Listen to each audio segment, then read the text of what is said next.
કોઈ પોલીસ વાળા 1 કલાક થઈ ગયો છે, આ બેન અહીંયા ગુજરી ગયા છે, કેટલા સમયથી તમે ફોન કર્યો, એક પણ પોલીસ વાળો કોઈ હાજર નથી, એક પણ પોલીસમેન હાજર નથી, ખાલી આ ટ્રાફિક પોલીસ જ છે, બરોબર છે, આ ખાલી ટ્રાફિક પોલીસ ટીઆરપી જવાન છે। 4 બજારનો જે પુલ છે ત્યાંથી ઉતરતી હતી મારી બેન, ત્યાં એક એસએમસી નું ડમ્પર એમને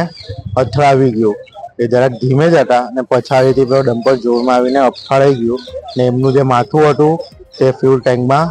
અફડાઈને એ નીચે પડ્યા, તો બી ડમ્પર વાળાને ખબર પડી તો બી એ માણસે ગાડી ઊભી નહીં રાખી ને એ માણસે ગાડી પાછી રિવર્સ ખેંચીને જવા દીધેલી ને પછી ત્યાંથી એક મેટ્રોના કર્મચારી હતા, એ માણસે એને પકડો ને ત્યાં જ્યાં મારી બેન પડેલી હતી ત્યાં એમ્બ્યુલન્સ બી આવીને ઉભેલી હતી, તો બી એમ્બ્યુલન્સ વાળાએ એ લોકોએ મારી બેનને એમ્બ્યુલન્સમાં બી નહીં ભરી ગયા, એમ કહેતા હતા કે પોલીસ વાળા આવે ત્યારે જ કઈ થાય, તો બી 1 કલાક લગીને મારી બેનને કોઈએ કઈ હાથ બી નથી લગાવ્યો।